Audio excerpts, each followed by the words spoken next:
Every gardening book tells you two things about growing peppers. One, you have to buy certified seeds. Two, you need heat mats just to get them to germinate. But nature doesn't have heat mats or seed packets. Today we're going to do a $0 experiment. I'm going to take these fresh seeds from my lunch and we're going to race them against seeds I saved myself and dried and seeds that we bought from the store. And if you can't tell, this is going to be a big one. This is going to be a three-way race. We're going to have wet, dry, and store-bought. And to make it a fair fight, we're not using any fancy equipment at all. We're going to go all natural, room temperature soil only. Let's see if the freeway actually works. I'm using the exact same soil mix for all three. That's going to be our 12 quarts of Fox Farm Happy Frogs mixed with 3 quarts of worm casting. The only difference it's going to be is the way the seeds were prepared and the seeds themselves. So contender number one is, of course, going to be the fresh, wet seeds. We're going to be using some sweet peppers that the wife really enjoys. We're going to take those, we're going to scrape those out, and then we also have a big old bell pepper that's going to be going in some of our homemade chicken stock. So I figured why not use the seeds since I'm supposed to be starting peppers right now. All we're going to do with these is pull them out straight in the dirt, nothing else. Now, most people are going to say this is a bad idea because the moisture in the seeds and the inhibitors on it are going to make the seed rot before it can ever sprout, but we're going to find out. Contender number two is, of course, the seeds that I saved last year, threw on a paper towel, and let dry out. They should be dormant and ready. And the lineup for them is, of course, going to be Pepper X, which these are a hybrid, so they may not stay true to the original, but I got the opportunity to get seeds from an actual pepper of Pepper X. We're hoping they hold, but if they don't, we still might end up with some pretty cool peppers. I've got jalapenos. These came from a mammoth that we grew, so hopefully these turn out pretty decent. This is a hot pepper. We don't actually know what it is, so initially it was supposed to be a ghost pepper. Then it produced some that looked like a habanero. And then it also produced some that looked like a Carolina Reaper in shape. But they were all super hot, so we're going to find out. These are the same issue. They came from the same strand of peppers that we had. And we, of course, labeled them the way we did. So they're extremely hot to the point where we only use them for hot sauce and possibly some salsas to bring them up a little bit. But have a bunch of seeds from these. They were thin-walled, but heavy on the seeds. The red Trinidad, I bought the Scorpions, grew them, and then these are seeds from them. So these are jumbo cayennes. I love these for making cayenne pepper, cayenne powder, whatever you want to say, crushed red pepper. Great for my salsas and hot sauce as well. Contender number three is, of course, going to be the store-bought seed packets. So one that I really enjoy is from Nature's Ed. It's just their basic heirloom jalapeno. And so it doesn't get super big. Some of them will get big enough to be like a jalapeno popper, but we really enjoy these for the simple fact of cowboy candy. We make a bunch of it, and with these being smaller jalapenos, they actually produce a lot that makes the perfect little rings for cowboy candy. Then we switched, thanks to my uncle, for when it comes down to poppers, to the Hungarian wax hot peppers, because they get super big. They're a good prolific producer, and it's like Russian roulette. Every pepper, it's whether it's going to be pretty mild, almost like a banana pepper, or it's going to be so hot that you're like, oh wow. So we really enjoy those. And then, of course, we have mine. They're, like I said, with the seeds we've saved, they are prolific producers. They make great powder and crushed peppers. We also like to add some of them to different pickling things to add heat to those, as well as I do like to make the occasional jars of cowboy candy out of them as well. So with these seeds, they're supposed to have a 90% germination rate. The only downside to them is, of course, they cost money. The Nature's Edge, I'm not really sure how much they cost. It came in a kit for heirlooms we had. The Hungarian wax was a 4 for $1.25 from either Dollar Tree or Dollar General, one or the other. And then the Fairy Morse Organics is, of course, $3.50. Of course, they're more expensive because they're organic, but it is what it is.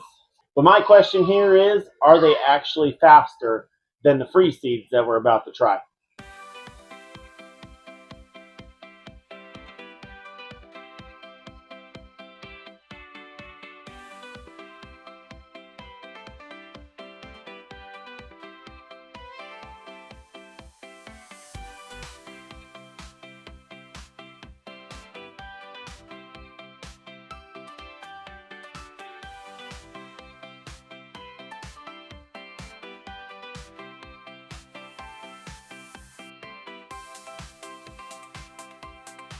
While we wait for these to germinate, we're going to go ahead and talk about why this is actually a risky experiment, and it's not just because of the soil.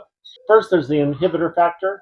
Fresh pepper flesh actually contains a chemical that is an inhibitor that basically tells the seeds, hey, don't sprout yet. You're still inside the fruit to not germinate yet. So we might actually be telling them to just stay asleep. Second is going to be the temperature. So peppers prefer 80 degrees. That's why a lot of people say to use the heat mats. But in my house, we're keeping it typically between 68 and 70 degrees. And that's typically what the soil temperature back there is going to be. Now, the problem with that is it can actually double or triple the germination time. So if these sprout at all, it's going to be a test of patience. Well, the race is over, and we have some things to talk about because this is a little bit shocking. What's crazy is, first and foremost, I do have to toot my own horn because the cayenne save actually germinated first, which is pretty awesome. And then shortly after that, our hot ASF peppers that we saved germinated next. The reason why those don't have a actual name is due to the fact that it is a hybrid. It's not going to be true to nature. Plus, we had other peppers around it. So we're going to see what happens with it. It was the second one to germinate. Being a saved seed that I dried myself, that's kind of impressive. Third place is the real humdinger that I didn't think was going to go well at all.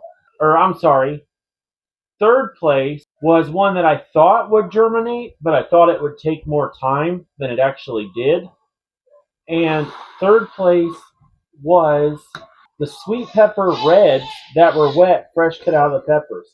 And I'm just going to move these two tags. I'll put them over here so I don't mix them up. But look how good those plants look. Like, that's insane. Everybody's like, oh, you can't do that straight out of a pepper. Those are probably the best looking plants next to the cayenne save that we have. And they're kind of mind-boggling. And then what's next? The fourth place was the orange sweet peppers, which shouldn't have been as mature of a seed because the pepper, of course, hadn't reached its next breaker stage. Most of those sweet peppers that are in that bag are actually the same peppers. They go from green, orange to red. This one wasn't as mature. It didn't have as many seeds, and they weren't quite as plump. It's still germinating more as we speak. And it's germed. I planted 2 in each cell. That's 2. 1 here, 1 in there. But by the look of it, it's got a little friend coming up beside it. The part that shocked me and made me the most sad is, 1, the bell wet, which I didn't have high hopes for in the first place. But I'm not a big bell pepper guy. They take too long, and I'm not patient enough for them. What's really getting me is, 1, there is no germination in the Cayenne Slim Pack at all. It's definitely not faster than the saved seeds or even the wet seeds, which I don't get. Same thing with the Hungarian wax peppers. Same thing. There is 0 germination and 0 sign that they're even starting to germinate. Now, granted, it's only been 12 days because it is the 20th. We knew there was going to be slower germination because we're not using the heat mats, and then we're not doing anything else fancy with it. We just dirt, seed starting mix, and light, water. That's it. Base as all get up. And the seed packet's fallen short. The jalapeno seed packet's also short. Pepper X was going to be a 50-50 anyway. The jalapeno saved. I was really hoping those would go, but whatever. Hot pepper saved. Another one that we actually harvested before they were completely mature. I was kind of curious about those. And then the red Trinidad saved was also another one that it is what it is. In all essence, saved pepper seeds germinated first, produced very nice looking peppers, and then the wet seeds produced second. Almost everything we've been told in this experiment has been thrown out the window, and I don't know what else to say about it. It's impressive. And if you want to see other seed starting experiments like this one, go ahead and hit that subscribe button. We've got a whole playlist that we're using to plan for our 2026 growing season. Check that out, and we'll see you in the next one.